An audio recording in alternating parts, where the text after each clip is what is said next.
Welcome to my TV. ఈనాటి వార్తల్లోని ముఖ్యాంశాలు.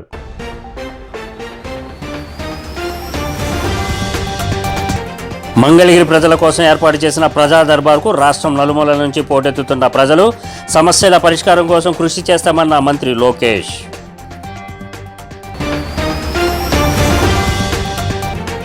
రాష్ట్రంలో ఉన్న 20 పట్టణాభివృద్ధి సంస్థల పరిధిలో మౌలిక వసతుల కల్పనకు చర్యలు. మీడియా సమావేశంలో మంత్రి పొంగూరు నారాయణ.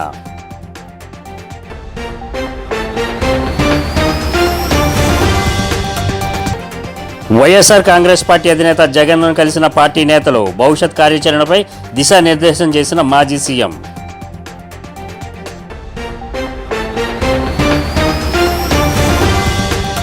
వివరాల్లోకి వెళితే ఏపీ మంత్రి నారా లోకేష్ తన సొంత నియోజకవర్గం మంగళగిరి ప్రజల సమస్యలు తీర్చేందుకు ప్రజా దర్బార్ కార్యక్రమం ఏర్పాటు చేశారు.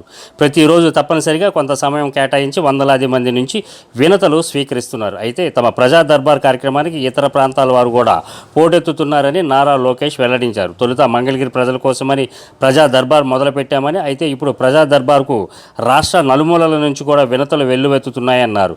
ప్రజల నుంచి వినత పత్రాలు తీసుకుని వాటిని సంబంధిత శాఖలకు పంపి పరిష్కరించేందుకు ప్రత్యేకమైన యంత్రాంగాన్ని ఏర్పాటు చేశానని అన్నారు. ఉండవల్లి నివాసంలో 12వ రోజు కూడా ప్రజా దర్బార్ కొనసాగింది. మంగళగిరి నుంచే కాదు రాష్ట్ర వ్యాప్తంగా ప్రజలు తమ సమస్యలు చెప్పుకునేందుకు భారీగా తరలి వస్తున్నారు.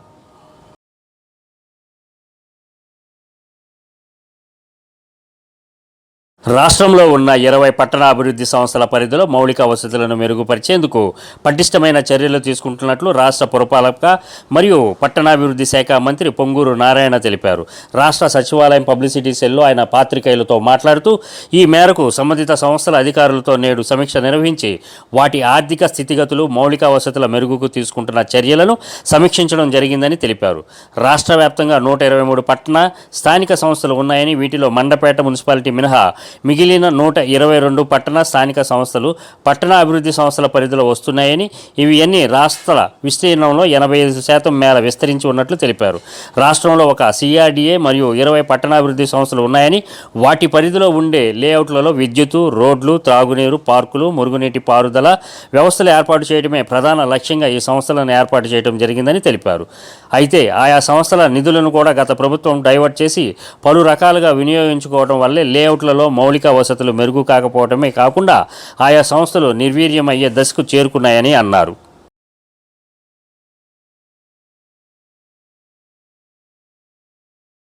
వైఎస్ఆర్ కాంగ్రెస్ పార్టీ అధినేత వైఎస్ జగన్మోహన్ రెడ్డిని పార్టీ నేతలు కలిశారు. మాజీ మంత్రి ముద్రగడ పద్మనాభం, మాజీ ఎమ్మెల్యే కాసు మహేశ్వర్ రెడ్డి సహా పలువురు నేతలు వైఎస్ జగన్ను కలిసిన వారిలో ఉన్నారు. వీరు పలు అంశాలపై చర్చించారు. భవిష్యత్ కార్యాచరణపై వైఎస్ జగన్ పార్టీ నేతలకు దిశానిర్దేశం చేశారు. పాడేరు నుంచి విశాఖపట్నం వస్తున్న ఆర్టీసీ బస్సులో 20 కేజీల గంజాయిని తరలిస్తున్న 2 మహిళలను పోలీసులు అరెస్ట్ చేశారు. ఈ మేరకు పెందుర్తి పోలీస్ స్టేషన్లో ఏర్పాటు చేసిన మీడియా సమావేశంలో ఏసీపీ అన్నెపు నరసింహమూర్తి వివరాలు వెల్లడించారు. పెందుర్తి పోలీసుల ఆధ్వర్యంలో పినగాడి గ్రామం చెక్పోస్టు వద్ద తనిఖీలు చేస్తుండగా బస్సులో 2 బ్యాగులలో 20 కేజీల గంజాయి ప్యాకెట్లు తరలిస్తున్న 2 మహిళలను పట్టుకున్నామన్నారు. వారి నుంచి 49,000 రూపాయల నగదు, 2 సెల్ ఫోన్లు స్వాధీనం చేసుకున్నట్లు తెలిపారు. మీడియా సమావేశంలో పెందుర్తి సిఐఎల్ రామకృష్ణ, ఎస్ఐ సింహాచలం పాల్గొన్నారు. దిగిపోయి అక్కడి నుంచి తప్పించుకోవడానికి ప్రయత్నం చేస్తున్న సమయంలో మా చెక్ పోస్ట్ వారు చాకచక్యంగా ప్రదర్శించి అప్రమత్తంగా ఉన్నందువలన చాకచక్యం ప్రదర్శించి వాళ్ళు పట్టుకోవడం జరిగింది. వాళ్ళ దగ్గర ఈరోజు మధ్యాహ్నం 1 గంట నుంచి 3 గంటల మధ్యలో వాళ్ళు పట్టుకొని వాళ్ళ దగ్గర 20 కేజీల గంజాయి, ఇక మీరు చూస్తున్న గంజాయి అది స్వాధీనపరచుకోవడం జరిగింది. అలాగే గాంజాయి కొనుగోలు అమ్మకాలకి ఉపయోగించే 49,000 రూపాయలు కూడా సీజ్ చేయడం అనేది జరిగింది. ఆవిడకి ఒక సోర్స్, ఒక ఆయన, అంటే ఇవన్నీ కూడా మేము డిస్క్లోజ్ చేసినందువల్ల తదుపరి సోర్స్ ఆయన తప్పించుకోవడానికి వీలు ఉంటుంది కాబట్టి అక్కడ పేరు కూడా డిస్క్లోజ్ చేయట్లేదు మేము. అక్కడ సోర్స్ ఒక ఆయన 20 కేజీలు గంజా ఆమెకి ఇస్తే ఆమె దగ్గర నుంచి ఇది వరంగల్ వెళ్ళడానికి ఇంకొక మహిళ ద్వారా తీసుకుపోతుండగా మనం దీన్ని శాఖ చెప్పి సమాచార హక్కు చట్టం అమలు చేయని అధికారులపై చర్యలు తీసుకుంటారని తూర్పుగోదావరి జిల్లా కలెక్టర్ ప్రశాంతి తెలిపారు. గాడ్స్ ఫర్ ఆర్టీఐ జాతీయ కన్వీనర్ వరద నాగేశ్వరరావు ఆధ్వర్యంలో జిల్లాకు నూతనంగా వచ్చిన సందర్భాన్ని పురస్కరించుకొని మర్యాదపూర్వకంగా కలెక్టర్ కార్యాలయంలో కలెక్టర్ను కలిపి ఆర్టీఐ పట్ల తాము చేస్తున్న కృషిని వివరిస్తూ సహచట్టం కోఆర్డినేషన్ కమిటీలు వేయాలని కోరారు. ఈ సందర్భంగా కలెక్టర్ ప్రశాంతి మాట్లాడుతూ చట్టం సక్రమంగా అమలు చేయని అధికారులపై చర్యలు ఉంటాయని తెలిపారు. ఈ కార్యక్రమంలో గాడ్స్ జాతీయ కన్వీనర్ వరద నాగేశ్వరరావు, మహిళా కన్వీనర్ ఆకుల విజయభారతి, రాష్ట్ర కన్వీనర్ డాక్టర్ పివిబి సంజీవరావు, జిల్లా కన్వీనర్ దామిశెట్టి నాగరాజు, కమిటీ సభ్యులు Cherukuri Nageswararao, RTI student youth club members Cheerla Sitaramanaidu, Akula Satya తదితరులు పాల్గొన్నారు. ప్రకారం అంటే ఆఫీస్కి సంబంధించిన రికార్డ్ అంతా కూడా పబ్లిక్ ఎవరైతే పిఐఓ ఉన్నారో పిఐఓ దగ్గర పెట్టారు. అది ఎక్కడ రావట్లేదు. ఇది తర్వాత కోఆర్డినేషన్ కమిటీకి కూడా కొంచెం దివంగత ముఖ్యమంత్రి డాక్టర్ వైఎస్ రాజశేఖర రెడ్డి 75వ జయంతిని ఈ నెల 8న ఘనంగా నిర్వహించాలని వైఎస్ఆర్ కాంగ్రెస్ పార్టీ అధ్యక్షులు వైఎస్ జగన్మోహన్ రెడ్డి పిలుపునిచ్చారు. ఆ రోజు రాష్ట్ర వ్యాప్తంగా పెద్ద ఎత్తున సేవా కార్యక్రమాలు చేపట్టాలని నిర్ణయం తీసుకున్నట్లు మాజీ మంత్రి పేర్ని నాని తెలిపారు. వైఎస్ఆర్ కాంగ్రెస్ పార్టీ కేంద్ర కార్యాలయంలో మాజీ మంత్రి పేర్ని నాని మీడియాతో మాట్లాడారు. ఏ మహనీయుడు స్ఫూర్తితో తమ పార్టీ ఆరంభించబడిందో అదే స్ఫూర్తిని కొనసాగిస్తూ మళ్లీ స్వచ్ఛంద సేవా కార్యక్రమాలు చేపట్టాలని నిర్ణయించినట్లు ఆయన తెలిపారు. ఇందులో భాగంగా రక్తదానం లేదా స్కూళ్ళలో పుస్తకాల పంపిణీ, రహదారులు, కాలనీలో చెట్లు నాటడం వంటి కార్యక్రమాలు ఎంచుకొని చేపట్టాలని వైఎస్ఆర్సీపీ కుటుంబ సభ్యులందరికీ తెలియజేస్తున్నామని అన్నారు. 75వ జయంతి సందర్భంగా వైఎస్ఆర్ కాంగ్రెస్ పార్టీ రాష్ట్ర వ్యాప్తంగా పెద్ద ఎత్తున సేవా కార్యక్రమాలు చేయాలని చెప్పని, ఏ మహనీయుడి స్ఫూర్తితో అయితే వైఎస్ఆర్ కాంగ్రెస్ పార్టీ ఆరంభించబడిందో అదే స్ఫూర్తిని కొనసాగిస్తూ మళ్లీ పునరంకితం అవుతూ స్వచ్ఛంద సేవా కార్యక్రమాలు చేయాలని చెప్పని, రక్తదానము చేయటమో లేదా ఏదన్నా స్కూల్లో పిల్లలకి పుస్తకాలు అందించటమో ఇలాంటి, లేదా ఏదన్నా కాలనీల్లో లేదా రహదారుల పక్కన చెట్లు నాటమో ఇట్లాంటి సేవా కార్యక్రమాలు ఎంచుకుని చేయవలసిందిగా వైఎస్ఆర్ కాంగ్రెస్ పార్టీ కుటుంబ సభ్యులందరికీ కూడా వైఎస్ఆర్ జగన్మోహన్ రెడ్డి గారు నిర్ణయం తీసుకోవడం జరిగింది. కాబట్టి ప్రతి ఒక్కరూ కూడా మన రాష్ట్ర అధ్యక్షులు జగన్మోహన్ రెడ్డి గారి ఆలోచన మేరకు ప్రతి వైఎస్ఆర్ కాంగ్రెస్ పార్టీ కుటుంబ సభ్యుడు కూడా స్వచ్ఛంద సేవా కార్యక్రమాల్ని జూలై 8 దివంగత ముఖ్యమంత్రి రాజశేఖర రెడ్డి గారి జయంతి ఉత్సవం సందర్భంగా ఆచరించాలని చెప్పని ప్రతి ఒక్కరిని కూడా ఎన్నికల ముందు తనకి ఇచ్చిన మాట ప్రకారం పురుషోత్తపట్నం ప్రాజెక్టును ప్రారంభించి రైతాంగానికి ముఖ్యమంత్రి నారా చంద్రబాబు నాయుడు నీటిని విడుదల చేయడం జరిగిందని తెలుగుదేశం పార్టీ రాష్ట్ర అధికార ప్రతినిధి పిఠాపురం మాజీ ఎమ్మెల్యే వర్మ తెలియజేశారు. పార్టీ కార్యాలయంలో నాయకులు, కార్యకర్తలు, రైతులతో కలిసి మీడియా సమావేశం ఏర్పాటు చేశారు. ఈ సందర్భంగా వర్మ మాట్లాడుతూ పురుషోత్తపట్నం ప్రాజెక్టు వలన పిఠాపురం నియోజకవర్గంలో పంటలు పుష్కలంగా పండి రైతులు ఆనందంగా ఉంటారని చెప్పారు. పురుషోత్తపట్నం ప్రాజెక్టును పునః ప్రారంభించినందుకు ముఖ్యమంత్రి చంద్రబాబు నాయుడుకు, ఉప ముఖ్యమంత్రి కొండెదల పవన్ కళ్యాణ్కు, నీటిపారుదల శాఖ మంత్రి నిమ్మల రామనాయుడుకు నియోజకవర్గ రైతాంగం తరపున ప్రత్యేక ధన్యవాదాలు తెలియజేశారు. చంద్రబాబు నాయుడు గారిని నా సీటు జనసేనకి ఇచ్చినప్పుడు నేను చంద్రబాబు నాయుడు గారు పిలవడం జరిగింది, నేను వెళ్ళడం జరిగింది. అక్కడ ఉన్న మీటింగ్లో నేను చంద్రబాబు నాయుడు గారిని కోరింది ఏంటంటే పురుషోత్తపట్నాన్ని తిరిగి ప్రారంభించాలని కోరాను. సంతోషం ఏంటంటే పురుషోత్తపట్నాన్ని చంద్రబాబు నాయుడు గారు నేను ప్రారంభిస్తాను కూడా మనకు తెలియజేయడం జరిగింది. అన్న మాట ప్రకారం మరి పురుషోత్తపట్నానికి నీరు నిమ్మల రామానాయుడు గారి చేతుల మీదుగా వదలడం జరిగిందండి. వారికి ధన్యవాదాలు. దానికి కొన్ని ఇబ్బందులు ఉన్నా సరే ప్రభుత్వం, తెలుగుదేశం ప్రభుత్వం, కూటమి ప్రభుత్వం కాబట్టి ప్రారంభించడం జరిగింది. మరి చంద్రబాబు నాయుడు గారికి ధన్యవాదాలు తెలియజేస్తున్నాం. అదేవిధంగా మన ఉప ముఖ్యమంత్రి పవన్ కళ్యాణ్ గారికి కూడా ధన్యవాదాలు తెలియజేస్తున్నాం. ఈ పురుషోత్తపట్నం గురించి నేను ఎంతో కష్టపడి మన రైతాంగం పడే ఇబ్బందులన్నీ కూడా చంద్రబాబు నాయుడు గారి పాదయాత్రలో ఆయన దృష్టిలో పెట్టి, ఆ పాదయాత్రలో రైతుల ఆక్రందన అంతా కూడా ఆయన కళ్ళారా చూసి దీనికి ఏ విధంగా చేయగలం మనం అంటే, మరి అప్పుడున్న అధికారుల సహకారంతో ఇదంతా కూడా పురుషోత్తపట్నాన్ని 1800 కోట్ల రూపాయలతో తీసుకొచ్చి ఏలేరు ప్రాజెక్టులు వేసి 24 టీఎంసీ కెపాసిటీ ఉన్న ఏలేరు ప్రాజెక్టు ఎప్పుడు కూడా స్టీల్ ప్లాంట్కి ఒక 5 TMC, dead storage 2 TMC, drinking వాటర్కి 2 టీఎంసీ, ఈ విధంగా 10 టీఎంసీ ఎప్పుడు కూడా బయటికి పోద్ది. ఒక 10 టీఎంసీ నీరు మినిమం లేనిది ఇక్కడ పంటలు పండవు. ఈ ఆలోచన చేసి ఒకే పంట పండుతుంది, అప్పుల పాలైపోతున్నారు, భారీ మేళలో బంగారం అంతా కూడా బ్యాంకుల్లో ఉంటుంది. ఇవన్నీ కూడా చంద్రబాబు నాయుడు గారి దృష్టి తీసుకురావడం వల్ల ఆ రోజుల్లో కలికిరి పట్టణంలోని స్థానిక ప్రజా సమస్యలపై దృష్టి సారించాలని తెలుగుదేశం పార్టీ జాతీయ ప్రధాన కార్యదర్శి పీలేరు నియోజకవర్గ శాసనసభ్యులు నల్లారి కిషోర్ కుమార్ రెడ్డి మండల శాఖ అధికారులను కోరారు. అన్నమయ్య జిల్లా కలికిరి మండల ప్రజా పరిషత్ కార్యాలయానికి ఎమ్మెల్యే హోదాలో వచ్చిన ఆయన అధికారులతో సమీక్ష నిర్వహించారు. గడిచిన 5 ఏళ్లు పట్టణంలో ఎక్కడి పనులు అక్కడే ఆగాయని, అభివృద్ధి పడక వేసిందని అన్నారు. కలికిరి పట్టణానికి నల్లారి కుటుంబం వేల కోట్ల రూపాయలతో అభివృద్ధి చేసి కేంద్ర రాష్ట్ర ప్రైవేటు సంస్థలు ఏర్పాటు చేసి పట్టణంలోని భూములకు విలువలు వచ్చేటట్లు చేశామని తెలిపారు. యాక్షన్ అయితే ఖచ్చితంగా కొంత బెట్టింగ్ కానీ, గ్యాంబ్లింగ్ కానీ, ఈ బ్లూ ఫిల్మ్ తీసుకున్న వాళ్ళు కానీ, తర్వాత ఏదైతే పనికిరాని పనులు ఇల్లు ఏదైతే 50,000 రూపాయలకు ఒక ప్లాట్ అమ్మినారు, చెరువులు గుట్టలు కూడా ఆక్యుపై చేసేసారు కలికిరిలో. ఇంకా పీలేరు సంగతి చెప్పనక్కర్లే, పీలేరు అయితే పూర్తిగా అరాచకం చేసేసారు. కాబట్టి ఖచ్చితంగా ఇవన్నీ కూడా యాక్షన్ ఉంటాయి. అయిపోయింది. ఇప్పుడు జరిగేది ఎట్లా ఆలోచించండి, ఎవరిపైన యాక్షన్ తీసుకోవాలా, ఎవరిపైన కేసులు పెట్టాలా అవన్నీ మేము చూసుకుంటాం. ఇప్పుడు ఆఫీసర్లు ఎవరైతే ఉన్నారో మీరందరూ కూడా సక్రమంగా ముందుకు పోదాం. మీ సహకారంతో గవర్నమెంట్లోకి వచ్చినాం. మీరంతా కూడా మా ప్రభుత్వం వచ్చేదానికి సహకరించిన ఆఫీసర్లు మీరు ఎన్ని 4 ఒత్తిళ్లకు మీరు చెప్పి పనులు చేసినా కూడా ఫైనల్గా ఓటు వేసేటప్పుడు మటుకు మీరంతా కూడా 90% ఆఫీసర్లు, అంగన్వాడీలు కావచ్చు, టీచర్లు కావచ్చు, మిగతా గవర్నమెంట్ ఎంప్లాయీస్ అందరూ కూడా ఆయన చేసే అరాజకాలకు వ్యతిరేకంగా మీరంతా కూడా ఓటు వేయడం జరిగింది. ఈరోజు పెద్ద నాయకులు ప్లాట్ కానీ 50,000 రూపాయలు ఇంట్లో అమ్ముకోవడం జరిగింది. నా దగ్గర కంప్లైంట్ కూడా వచ్చినాయి.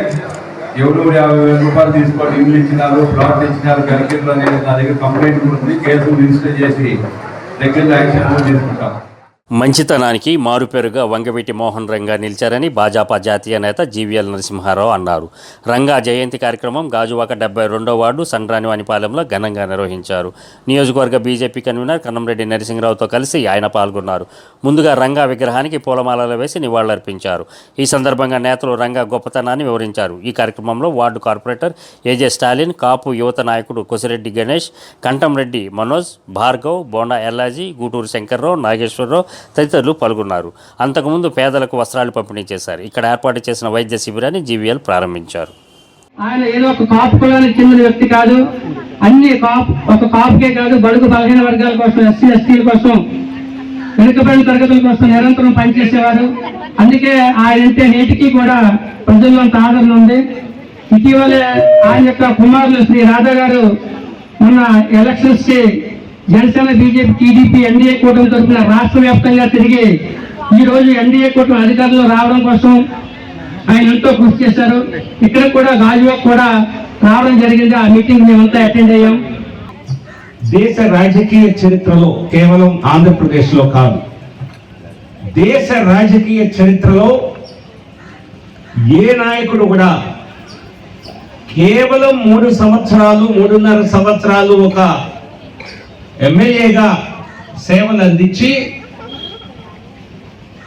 చనిపోయి దాదాపుగా 35 సంవత్సరాలు దాటినా ప్రజలు అంటే 3.5 సంవత్సరాలు 35 సంవత్సరాలు, ఈ రోజుల్లో 35 సంవత్సరాలు ఎమ్మెల్యేగా చేసిన వాళ్ళని కూడా 30 రోజుల్లో మర్చిపోయేటువంటి రాజకీయాలు ఈ రోజుల్లో. చిత్తూరు జిల్లా కుప్పం నియోజకవర్గ పరిధిలోని బేట్రాయి స్వామి ఆలయాన్ని అభివృద్ధి చేసేందుకు ముఖ్యమంత్రి చంద్రబాబు నాయుడు చర్యలు చేపట్టడంతో స్థానిక టీడీపీ నాయకులు హర్షం వ్యక్తం చేస్తున్నారు. ఈ సందర్భంగా మాట్లాడుతూ కుప్పం మేనిఫెస్టోలో ప్రకటించిన విధంగా అధికారంలోకి రాగానే బేట్రాయి స్వామి ఆలయాన్ని అభివృద్ధి చేసేందుకు ముఖ్యమంత్రి చంద్రబాబు ముందడుగు వేయడం సంతోషంగా ఉందని, ముఖ్యమంత్రి చంద్రబాబు ఇచ్చిన ప్రతి హామీని నెరవేరుస్తున్నారని పేర్కొన్నారు. ఈ కార్యక్రమంలో ఆలయ అర్చకులు ప్రతాపసింహ తదితరులు పాల్గొన్నారు. బేట్రాయ స్వామి దేవస్థానాన్ని ఒక టూరిజం ప్లేస్గా చేస్తారని హామీ ఇచ్చారు. ఆ కుప్పం మేనిఫెస్టో కూడా బేట్రాయ స్వామి అభివృద్ధి చెందాలని పెట్టారు. ఈరోజు ప్రభుత్వం వచ్చిన వెంటనే ఎండోమెంట్ ద్వారా బేట్రాయ స్వామి ఒక అభివృద్ధి చేయాలని అందరూ ఆఫీసర్లు వచ్చారు. వాళ్ళ పూర్వీకులు అయ్య వాళ్ళంతా కూడా వచ్చి ఏం చేయాలని చెప్పారు.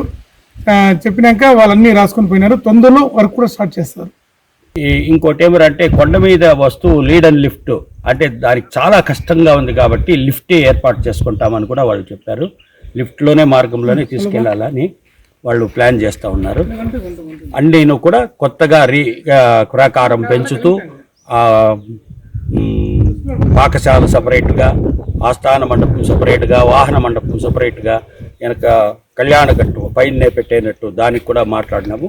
అవన్నీ కూడా ఏర్పాట్లు చేస్తామని, ఇక్కడ వాష్రూములు కానీ నీటి సౌకర్యం కానీ అన్నీ కూడా చేస్తామని వాళ్ళు చెప్పేసి వెళ్ళినారు. ఈ నెల 7వ తేదీన ఆదివారం మధ్యాహ్నం 3 గంటలకు రాజమహేంద్రవరం శ్యామలానగర్ రామాలయం సెంటర్ నుంచి జగన్నాథ స్వామి రథయాత్ర ప్రారంభమవుతుందని ఇస్కాన్ రాజమండ్రి మందిర కమిటీ చైర్మన్ శివానంద నిమయా దాస్ చెప్పారు. ఇస్కాన్లో ఏర్పాటు చేసిన మీడియా సమావేశంలో ఆయన మాట్లాడుతూ ప్రతి ఏటా పూరిలో జగన్నాథ స్వామి రథయాత్ర అంగరంగ వైభవంగా జరుగుతుందని అన్నారు.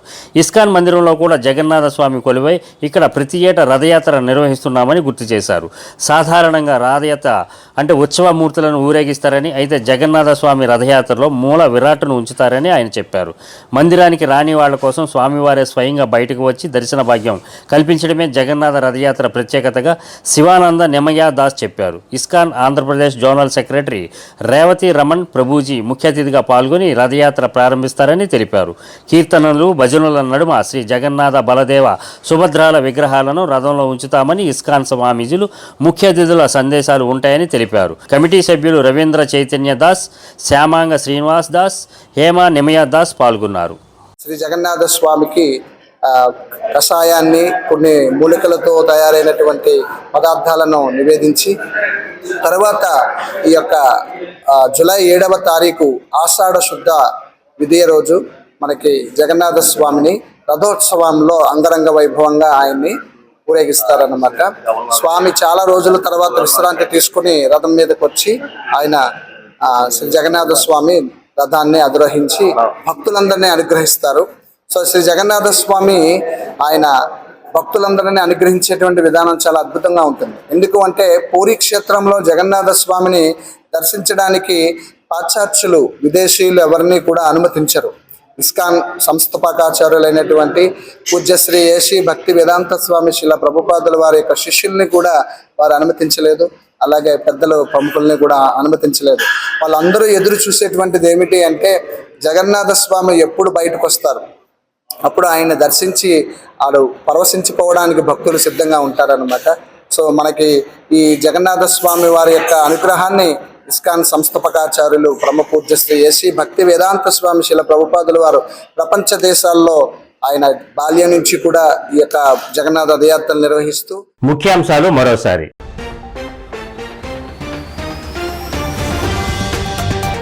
మంగళగిరి ప్రజల కోసం ఏర్పాటు చేసిన ప్రజా దర్బార్కు రాష్ట్రం నలుమూలల నుంచి పోటెత్తుతున్న ప్రజలు సమస్యల పరిష్కారం కోసం కృషి చేస్తామన్న మంత్రి లోకేష్.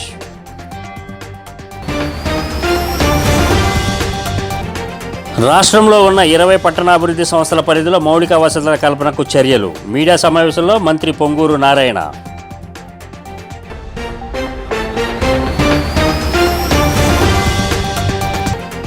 వైఎస్ఆర్ కాంగ్రెస్ పార్టీ అధినేత జగన్ను కలిసిన పార్టీ నేతలు భవిష్యత్ కార్యాచరణపై దిశానిర్దేశం చేసిన మాజీ సీఎం.